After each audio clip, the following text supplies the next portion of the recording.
اللہ بن اہم کے ساتھ حضرت خالد بن ولید کی لڑائی تھی اور رومیوں کا لشکر بہت بڑا تھا اور حضرت خالد بن ولید کے پاس تھوڑے لوگ تھے. لیکن ہوا ایسا کہ حضرت خالد بن ولید جس جنگ میں بھی گئے ہیں فتح کے پرچم گاڑ کے آئے, لیکن یہ پہلی جنگ تھی کہ جس میں ان کا پلہ بھاری دکھائی دے رہا تھا اور ان کے قدم اکھڑ رہے تھے. حضرت رافع تائی رضی اللہ تعالیٰ عنہ نے کہا لگتا ہے آج قضا آ گئی, آج نہیں ہم بچ سکتے, حالات جو ہیں. حضرت خالد بن ولید کہنے لگے ہاں مجھے بھی یہی لگتا ہے کہ قضا آج آئی ہی آئی. ادھر حضور علیہ السلام حضرت ابو عبیدہ رضی اللہ تعالیٰ عنہ کو خواب میں ملے اور وہ اپنے گھر میں سوئے ہوئے تھے مدینہ المنورہ میں.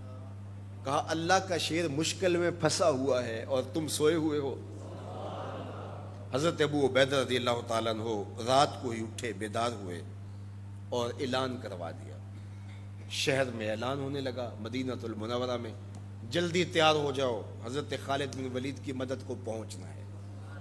انہیں کتنا یقین تھا کہ حضور خواب میں آئے ہیں تو حضور ہی آئے ہیں, کوئی وہم نہیں سمجھا. جلدی جلدی اعلان کروا دیے, مجاہد جمع ہونے لگے اور دیکھتے دیکھتے لشکر تیار ہو گیا.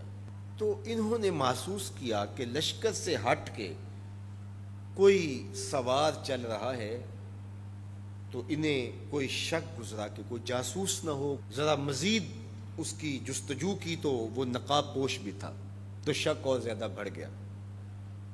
تو حضرت ابو عبیدہ نے کہا کہ انہیں گرفتار کر کے لاؤ,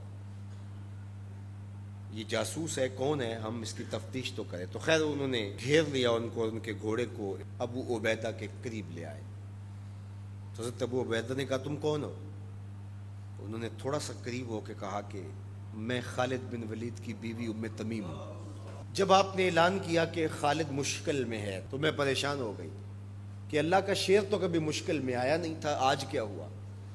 تو میں نے غور سے دیکھا کہ وہ اپنی ٹوپی گھر بھول گئے تھے, جس ٹوپی کے اندر حضور کے منہ مبارک سیے ہوئے ہیں, اور وہ جب بھی جنگ کیا کرتے تھے تو وہ ٹوپی اپنے سر پہ پہن کے کیا کرتے تھے, اللہ فتح عطا کرتا. تو میں ان کو ٹوپی دینے جا رہی. اللہ اکبر. جب یہ لوگ وہاں پہنچے تو سواروں کا ایک قافلہ آگے بڑھ کے خالد بن ولید کے ساتھ دشمن پر حملہ آور ہو گیا.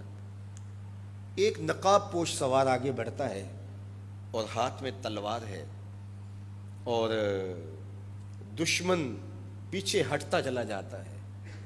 تو خالد بن ولید کو رشک آیا اس کی بہادری پہ, اور خوش بھی ہوئے, اور حالت جنگ میں اپنے گھوڑے کو ایڑ لگا کر کے اس سوار کے قریب ہوئے اور کہا نقاب پوش جوان تم کون ہو, اتنی بہادری سے لڑ رہے ہو؟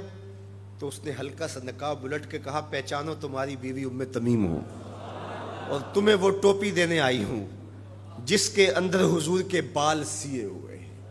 تو حضرت خالد بن ولید کو انہوں نے ٹوپی عطا کی اور انہوں نے سر پہ رکھی. اللہ نے اسی دن مسلمانوں کو فتح عطا کر.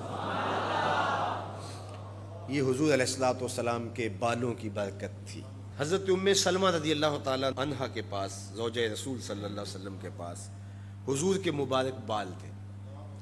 حضرت عثمان بن عبداللہ رضی اللہ تعالیٰ عنہ کہتے ہیں کہ مدینے میں اگر کسی کو نظر لگ جاتی یا کوئی بیمار پڑ جاتا تو وہ ام سلمہ سلام اللہ علیہا کے پاس آ جاتے, تو وہ پھر ڈبیا سے بال نکالتی اور پانی کے گلاس میں ان بالوں کو جنبش دیتی, اور ان بالوں کی برکت سے وہ پانی جب بیمار پیتا اللہ اس کو شفا عطا کرتا.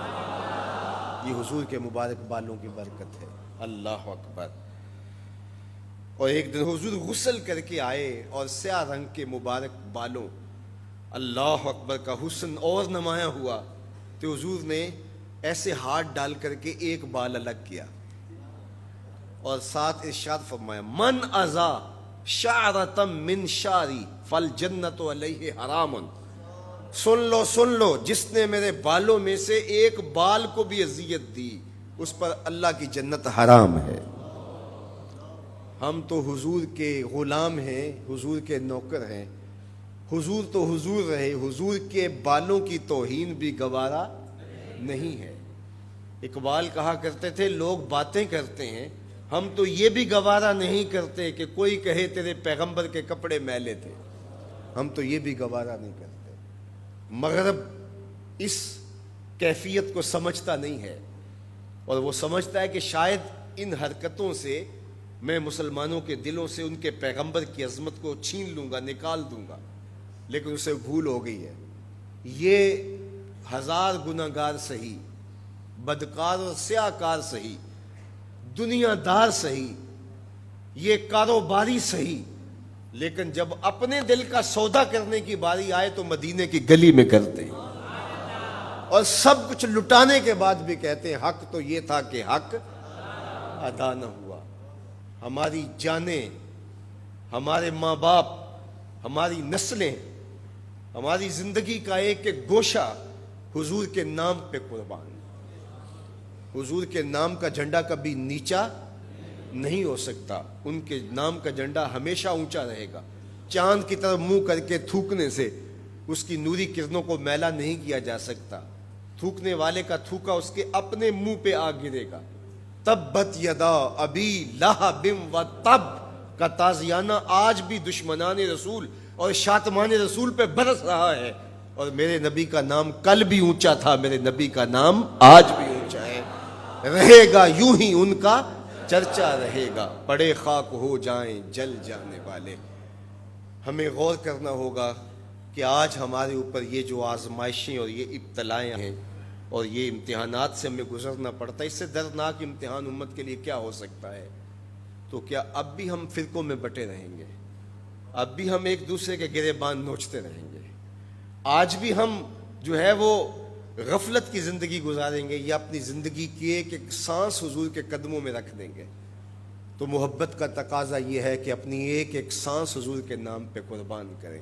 ہم جئیں گے تو حضور کے لیے، مریں گے تو، اور آخری سانس تک حضور کے وفادار رہیں گے۔